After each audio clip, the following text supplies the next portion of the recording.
Protesters rallied outside Parliament this morning, demanding action on school safety. The suspect behind the stabbing at a school in Bandar Utama has been charged with murder. Stay tuned for all this and more on KiniNews.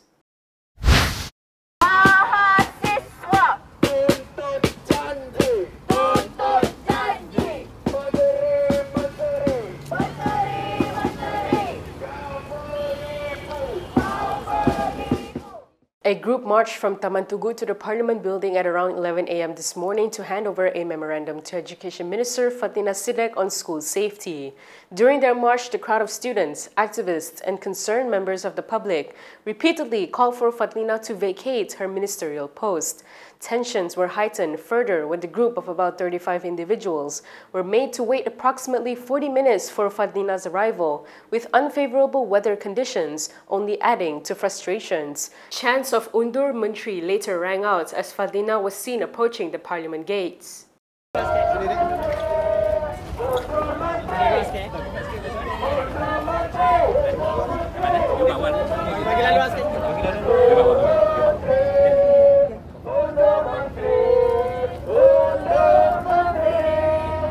Fadhlina then briefly spoke with her group representative over the memorandum's demands. The memorandum prepared by the Secretariat Sekolah Selamat asserted that the national student safety crisis is no longer a matter of discipline or isolated misconduct, but a systemic failure that requires comprehensive, interministerial, and law-based reform. As such, it put forth 11 key demands, which included the enactment of a National Anti-Bullying Act, specific legislation to address sexual harassment in schools, effective mental and psychosocial support, child-friendly reporting mechanisms, and school safety audits. A 14-year-old boy has been charged with murder over the fatal stabbing of a 16-year-old schoolmate in Bandar Utama on October 14th. The charge under Section 302 of the Penal Code was read out behind closed doors at the Magistrates' Court in Petaling Jaya today. According to Bernama, no plea was entered as the case is under the jurisdiction of the High Court. The identity of the accused is withheld as this is a juvenile case. Section 302 carries with it the death penalty or a jail term of not less than 30 years and not more than 40 years and 12 strokes of the cane upon conviction. The court has set November 21st for case mention. The victim, a female student, was found dead in a school toilet on October 14th. Police reportedly said that a preliminary post-mortem report from the University Malaya Medical Center established the cause of death as multiple stab wounds to the victim's chest and neck. The government will be offering up to 70% discounts on traffic summonses until the end of this year. This was announced by Transport Minister Anthony Loke and Home Minister Saifuddin Ismail today. The ministers said this is a move to incentivize Malaysians to settle their fines before a new policy under the tagline, "The less you delay, the less you pay," takes off on January 1st, 2026. Mulai tahun depan, bayar awal boleh dapat diskaun. Bayar lambat seperti disebut. Tapi sekarang nak sampai ke Januari, kita ada 2 bulan lebih berbaki. Jadi untuk polis di Raja Malaysia mulai 1 November tahun ini sehingga 30 Disember.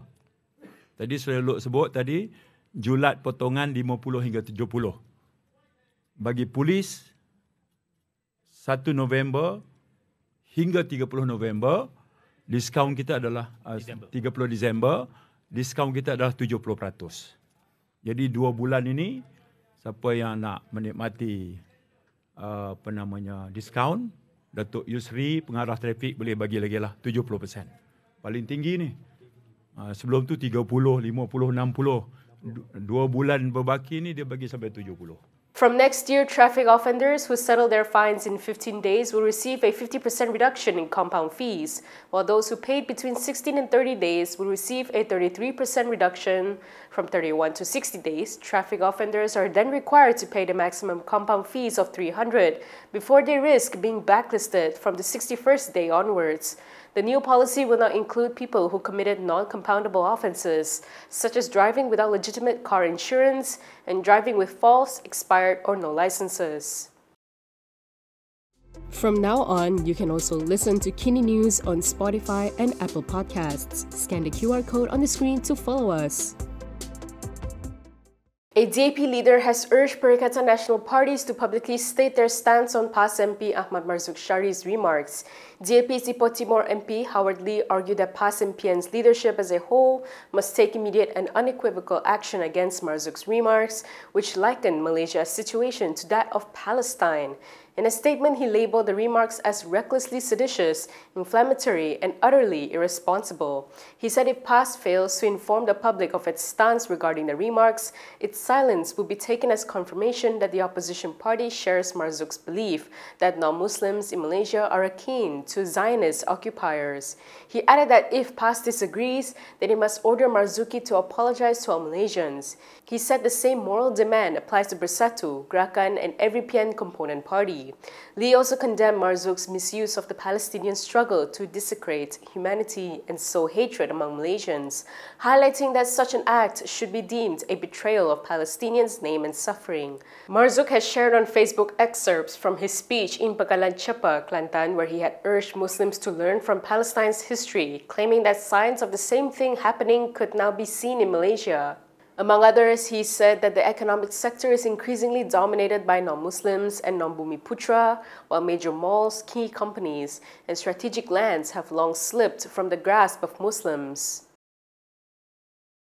Tajuddin Abdul Rahman has claimed that MIC will proceed to leave BN next month, when the party is scheduled to hold its annual general meeting. In a TikTok video, the former Pasir Salah MP claimed that MIC Deputy President M. Saravanan made the admission during his Deepavali open house on Monday. Tajuddin, who was among those who attended the open house, also claimed Saravanan had revealed various dissatisfactions, which led to the decision. He said that he had advised Saravanan to reconsider his decision. He added that UMNO and MIC have long been together, bound within BN, and have gone through both good and bad times side by side. When contacted, Saravanan said he has no intentions to talk politics while the Indian community is still in a festive mood, celebrating Deepavali.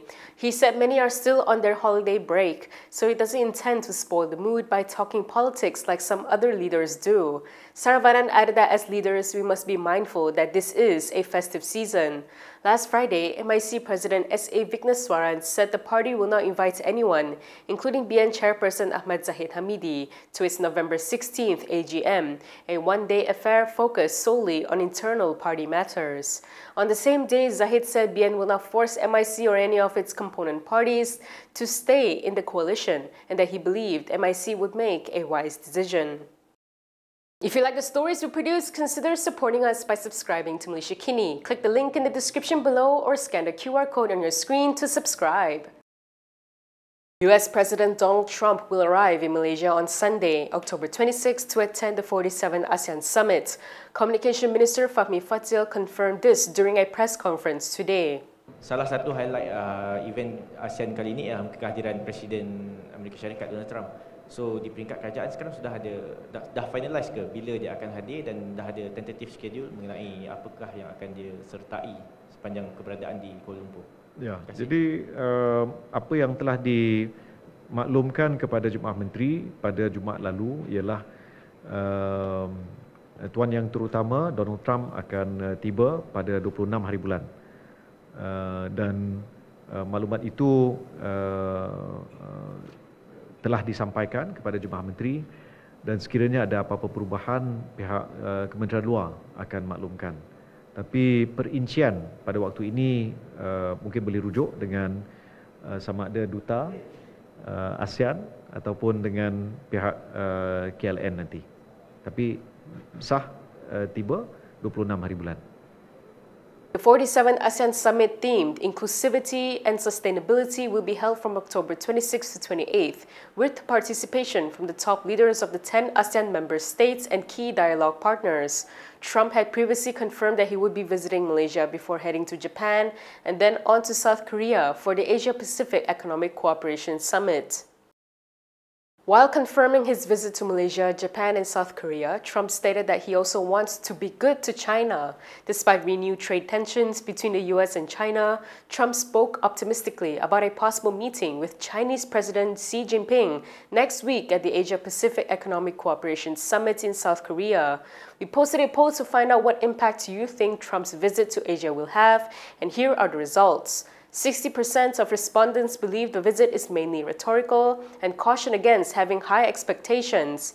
Meanwhile, 33% see it as an opportunity to promote peace and economic cooperation.